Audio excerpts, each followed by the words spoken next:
Breaking news చూస్తున్నారు. BRS మాజీ MLA Balka Suman కోసం పోలీసుల వేట మొదలైంది. ముఖ్యమంత్రి రేవంత్ పై అసభ్య పదజాలంతో సుమన్ ఘాటైన వ్యాఖ్యలు చేశారు. ముఖ్యమంత్రికి చొప్పులు చూపిస్తూ బూతులు తిట్టారు సుమన్ పై మంచిర్యాల పిఎస్ లో కేసు నమోదైంది. ప్రస్తుతం హైదరాబాద్ లో ఉన్నారు బాల్క సుమన్ పై చర్యలు తప్పవని అంటున్నారు మంచిర్యాల పోలీసులు. సుమన్ తీరుకు వ్యతిరేకంగా కాంగ్రెస్ శ్రేణులు ఆందోళనను వ్యక్తం చేస్తున్నాయి. ఆందోళన తీవ్రతరం కూడా చేస్తున్న పరిస్థితి. సుమన్ కోసం ప్రత్యేక బృందం గాలింపు మొదలుపెట్టినట్టుగా తెలుస్తోంది. బ్రేకింగ్ న్యూస్ చూస్తున్నారు. బీఆర్ఎస్ మాజీ ఎమ్మెల్యే బాల్క సుమన్ కోసం పోలీసుల వేట మొదలైంది. ముఖ్యమంత్రి రేవంత్ పై అసభ్య పదజాలంతో సుమన్ వ్యాఖ్యలు చేశారు. ఆ నేపథ్యంలో కాంగ్రెస్ శ్రేణులు ఒకసారి విజువల్లో మీరు చూడొచ్చు. నిన్న బాల్క సుమన్ ముఖ్యమంత్రి రేవంత్ రెడ్డిని ఉద్దేశిస్తూ చొప్పు చూపిస్తూ ఆయన వ్యాఖ్యానించారు. ఆ ఘాటైన పదజాలను ఉపయోగించారు, ఆయన పరుష పదజాలను ఉపయోగించారు. దీంతో ఒక్కసారిగా కాంగ్రెస్ శ్రేణులు ఉవ్వెత్తున ఆందోళనను ఉధృతం చేశాయి. ముఖ్యంగా మంచిర్యాల పోలీస్ స్టేషన్లో బాల్క సుమన్ మీద కేసు రిజిస్టర్ చేశాయి. ఒక్కసారి విజువల్స్ మీరు చూస్తున్నారు. బాల్క సుమన్ దిష్టిబొమ్మను దగ్ధం చేస్తున్నాయి కాంగ్రెస్ శ్రేణులు. ఒకసారి విజువల్స్ మీరు చూస్తున్నారు. ఇప్పటికే తెలంగాణ వ్యాప్తంగా నిరసన వ్యక్తం చేస్తున్న పరిస్థితి.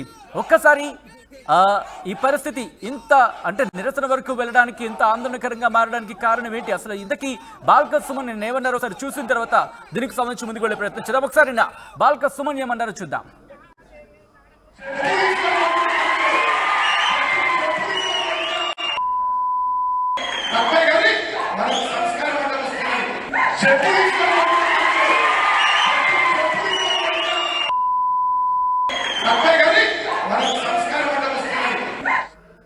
రెడ్డి అంశానికి సంబంధించి మరింత అప్డేట్స్ అందించేందుకు మా ప్రతినిధి రవి నాయక్ లైవ్ లో జాయిన్ అవుతున్నారు.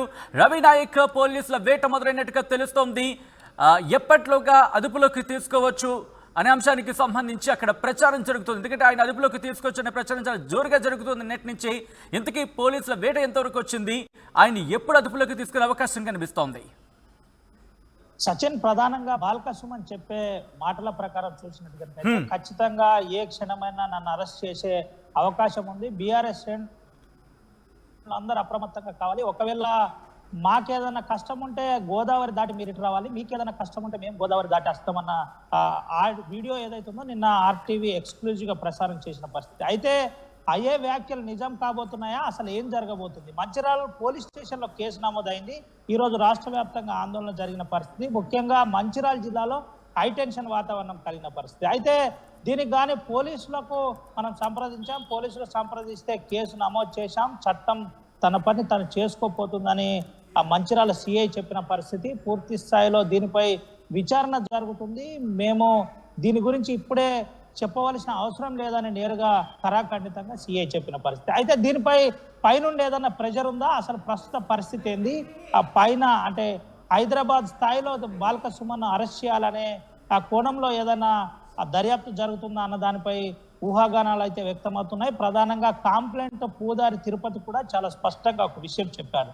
మన ఇంటర్వ్యూలో కూడా చెప్పిన పరిస్థితి, ఖచ్చితంగా ఒకవేళ గనక బాల్క సుమన్ను అరెస్ట్ చేయకపోతే, చట్టపరమైన చర్యలు తీసుకోకపోతే ఆందోళన తీవ్రతరం చేస్తామని చెప్పిన పరిస్థితి. అయితే దీంతో అనుమానం మరింత రేవెత్తిన పరిస్థితి కనబడింది. అయితే ఖచ్చితంగా సుమన్ను అరెస్ట్ చేయవలసి ఉంటుందా, లేకపోతే సుమన్ను ఏ విధంగా చూపెట్టే ప్రయత్నం ఉంటుంది? ఒకవేళ స్టేషన్ బెయిలిస్తారా, బెయిలిస్తే ఎట్లుంటుంది అనే దానిపై ప్రస్తుతం బాల్క సుమన్ ఎక్కడ ఉన్నారు? హైదరాబాద్ లో ఉన్నట్టుగా తెలుస్తోంది. హైదరాబాద్ నుంచి మళ్ళీ ఆయన రిటర్న్ అయ్యే అవకాశం ఉందా, లేకపోతే హైదరాబాద్ లో ఉండే అవకాశం ఉందా? పోలీసులు ఏమైనా ఆయన సంప్రదించడం జరిగిందా?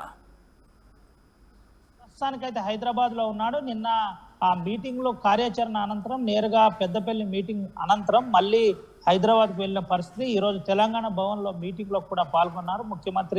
మాజీ ముఖ్యమంత్రి కేసీఆర్ ను కూడా కలిసిన పరిస్థితి. అయితే బాల్క సుమన్ పై పెట్టిన కేసుకు సంబంధించి అటు కవిత కూడా సీరియస్ గా స్పందించి ఒక విషయం చెప్పారు. ముందుగా ముఖ్యమంత్రి రేవంత్ రెడ్డి మీదనే కేసు కట్టాలి, అనంతరమే బాల్క సుమన్ గురించి మాట్లాడాలని ట్వీట్ చేసిన పరిస్థితి అయితే మనం ఇంతకు ముందే చూసింది. అయితే చాలా క్లియర్ గా 94/2024 క్రైమ్ నెంబర్ కింద కేసు నమోదైంది. 294B గురించి మనం ఒకసారి చూస్తే 294 మామూలు కేసు, న్యూసెన్స్ చేసిన కేసుగా పరిగణించవచ్చు. ఇది ఇదొకటి. అటు మరొకటి 504 కావచ్చు, 506 కావచ్చు.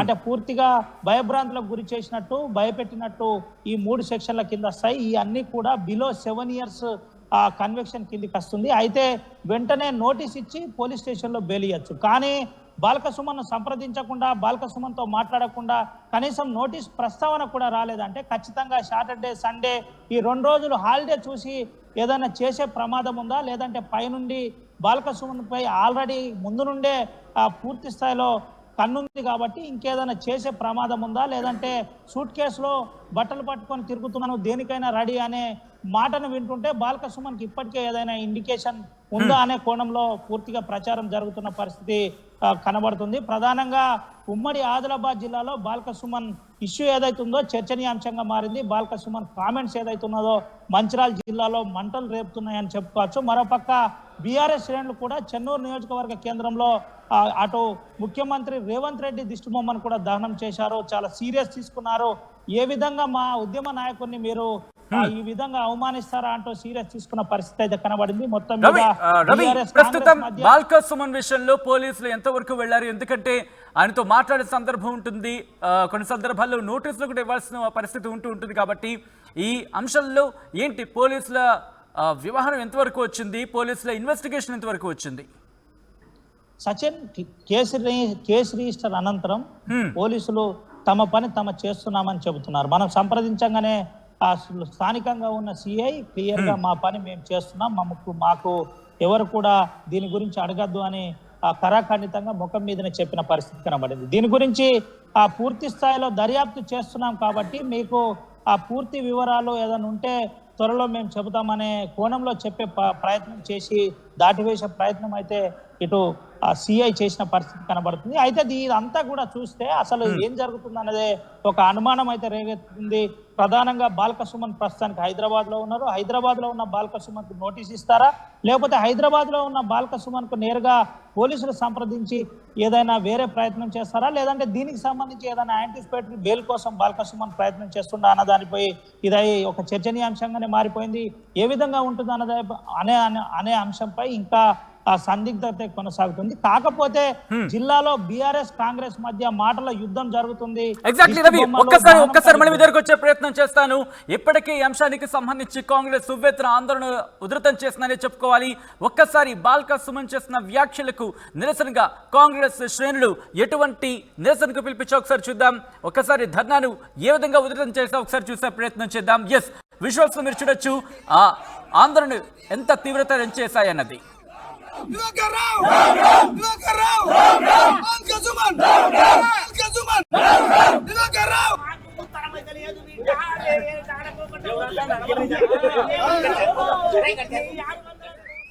అది బాల్కసుమన్ చేసిన వ్యాఖ్యలకు నిరసనగా కాంగ్రెస్ శ్రేణులు ఆయన దిష్టి బొమ్మను ఊరేగిస్తున్న విజువల్స్ మీరు చూస్తున్నారు. ఒక్కసారి పరిస్థితి అంటే ఎటువంటి ఆందోళనకు దారితీస్తుందో మీరు చూస్తున్నారు. ఒక్కసారిగా కాంగ్రెస్ శ్రేణులు అందరూ రోడ్డు మీదకి వచ్చి నిరసన వ్యక్తం చేస్తున్న పరిస్థితి. దీన్ని ఇంకా ముందుకు తీసుకువెళ్తామంటున్నారు. బాల్కసుమన్ చేసిన వ్యాఖ్యలు ఒక్కసారిగా తెలంగాణలో ఎటువంటి రాజకీయ దుమారాన్ని రేపే ఒక్కసారి చూడొచ్చు. ఈ నేపథ్యంలో కాంగ్రెస్ శ్రేణులు ఫిర్యాదు కూడా చేశాయి. ఇన్ఫాక్ట్ ఆయన మీద పోలీస్ స్టేషన్లో కేసు కూడా నమోదైంది. దీంతో పోలీసులు ఇప్పటికే ఆయన కోసం అంటే ఈ అంశానికి సంబంధించి ఎంక్వైరీని స్పీడప్ చేశారు. బీఆర్ఎస్ మాజీ ఎమ్మెల్యే బాల్కసుమన్ కోసం పోలీసుల వేట మొదలైందనే చెప్పుకోవచ్చు. ముఖ్యమంత్రి రేవంత్ పై అసభ్య పదజాలంతో సుమన్ వ్యాఖ్యలు చేశారు. ముఖ్యమంత్రికి చెప్పు చూపిస్తూ ఆయన అసభ్య పదజాలం ఉపయోగించారని చెప్పి కాంగ్రెస్ శ్రేణులు మండిపడుతున్నాయి. సుమన్ పై మంచిర్యాల పిఎస్ లో కేసు నమోదైంది. ఇంతకీ మంచిర్యాల పిఎస్ లో కేసు నమోదయ్యేంతలా బాల్కసుమన్ ఇటువంటి వ్యాఖ్యలు చేశారు. ఒక్కసారి ఆయన చేసిన వ్యాఖ్యలు ఏంటో చూసిన తర్వాత మళ్ళీ మా ప్రతినిధి రవి దగ్గరికి వెళ్లే ప్రయత్నం చేద్దాం. ఒక్కసారి బాల్కసుమన్ ఎటువంటి సెన్సేషనల్ కామెంట్స్ చేశారో ఒకసారి చూద్దాం.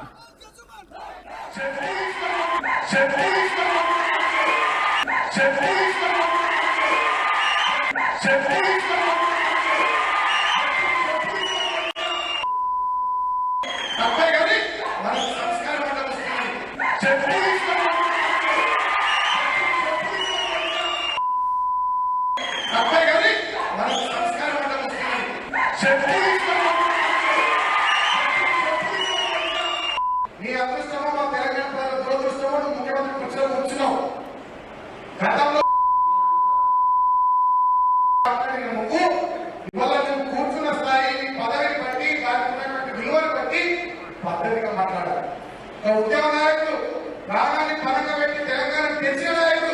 10 సంవత్సరాలు దేశం తెలంగాణ బ్రహ్మాండ అభివృద్ధి చేసిన నాయకుడు కేసీఆర్ గారిని పట్టుకొని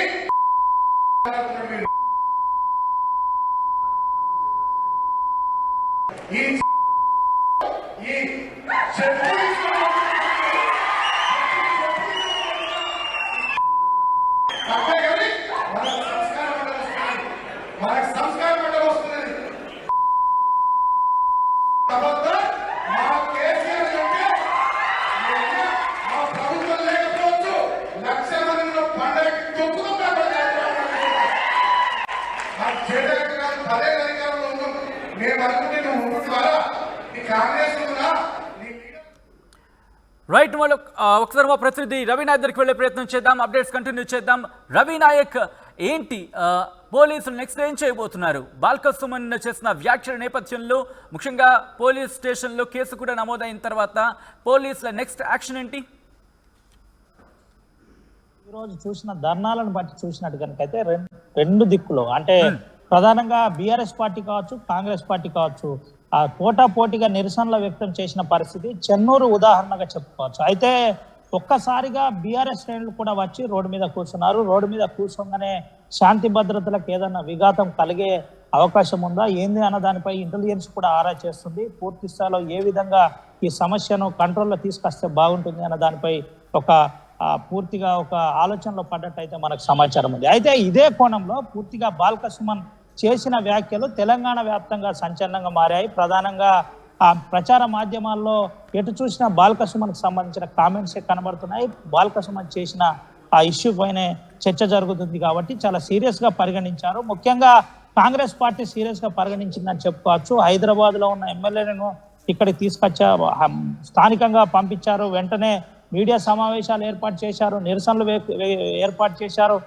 పూర్తిగా అటు వివేక్ వెంకటస్వామి లాంటి వ్యక్తులు కూడా కొంత మేరకు ఘాటుగా స్పందించే పరిస్థితికి తీసుకొచ్చే ఆ పరిస్థితి ఏర్పడింది. అయితే ఇటు ఆ ప్రేమ్ సాగర్ రావు ఆధ్వర్యంలో కూడా నిరసనలో వెల్లువెత్తిన పరిస్థితి కనబడింది. పూర్తిగా బాల్క సుమన్ను ఖచ్చితంగా అరెస్ట్ చేసే దిశగానే పూర్తిగా కాంగ్రెస్ పార్టీ ప్రెజర్ చేస్తుందని చెప్పుకోవచ్చు. ఆ ప్రయత్నం కూడా చేస్తుందని చెప్పుకోవచ్చు. అయితే దీంట్లో పోలీసులు ఆచితూచి అడిగేస్తున్నారని చెప్పుకోవచ్చు. ముఖ్యంగా రెండు దిక్కులు అంటే ఏది ఏమైనా జరగచ్చు కాబట్టి చాలా జాగ్రత్తగా ఆలోచించి ఏది చేస్తే బాగుంటుంది, బాల్క సుమన్ కు స్టేషన్ బెయిల్ వేయాలా, లేకపోతే బాల్క సుమన్ కు నోటీస్ తోటే సరిపడాలా, లేదంటే బాల్క సుమన్ కు ఏది చేస్తే బాగుంటుంది, ఎట్లుంటే బాగుంటుంది అన్న దానిపై పూర్తిగా ఆలోచనలో పోలీసులు ఉన్నట్టయితే తెలుస్తుంది. ముఖ్యంగా దీనిపై ఉన్నతాధికారులు కూడా కొంత మేరకు ఆచితూచి అడిగేసే ప్రయత్నం చేస్తున్నారు. ప్రభుత్వం నుంచి ఎటువంటి ప్రెజర్ వచ్చినా ఎట్లా చేస్తే బాగుంటుంది, కాకపోతే ప్రభుత్వాన్ని కన్విన్స్ చేసే ప్రయత్నం ఏదైనా చేస్తే బాగుంటుందా అనే కోణంలో కూడా పోలీసు అధికారులు ఆలోచిస్తున్న పరిస్థితి కనబడుతుంది. మొత్తం మీద బాల్క సుమన్ కు సంబంధించిన ఇష్యూ ఏదైతుందో తెలంగాణ రాష్ట్ర వ్యాప్తంగా చర్చనీయాంశంగా మారింది. మంచిర్యాల జిల్లాలో మంటలు రేపుతున్నాయని చెప్పుకోవచ్చు. Sachin. Right Ravi, thanks for the update. So మొత్తంగా అయితే మాత్రం బీఆర్ఎస్ మాజీ ఎమ్మెల్యే బాల్క సుమన్ కోసం పోలీసుల వేట మొదలైందని చెప్పుకోవచ్చు. ముఖ్యమంత్రి రేవంత్ పై అసభ్య పదజాలంతో సుమన్ వ్యాఖ్యలు చేశారు. ముఖ్యమంత్రికి చెప్పు చూపిస్తూ అసభ్య పదజాలంతో వ్యాఖ్యానించారు బాల్క సుమన్. దీంతో ఒక్కసారిగా కాంగ్రెస్ శ్రేణులు ఉవ్వెత్తున ఎగసిపడుతున్నాయి. కాంగ్రెస్ శ్రేణులు ఆందోళనకు దిగాయి. ఒకసారి విజువల్స్ మీరు చూస్తున్నారు ఆర్టీవీ స్క్రీన్ మీద. మంచిర్యాల పోలీస్ స్టేషన్లో బాల్క సుమన్ మీద కేసు నమోదైంది. అయితే చట్టం ముందు అందరూ సమానమే అంటున్నారు పోలీసులు. ఈ వ్యవహారంలో పూర్తిగా దర్యాప్తు చేసిన తర్వాత వివరాలని మీడియా ముందు ఉంచుతామంటూ కూడా పోలీసులు చెప్తున్న పరిస్థితి. మొత్తానికి మాత్రం కాంగ్రెస్ శ్రేణులు మాత్రం వ్యవహారాన్ని వదిలేది లేదంటున్నాయి. ఒకసారి విజువల్స్ మీరు చూస్తున్నారు. బాల్క సుమన్ దిష్టి బొమ్మను ఊరేగిస్తున్న పరిస్థితి విజువల్స్ మీరు చూడొచ్చు. కాంగ్రెస్ శ్రేణులు బయటకు వచ్చి ఆందోళన వ్యక్తం చేస్తున్న పరిస్థితి.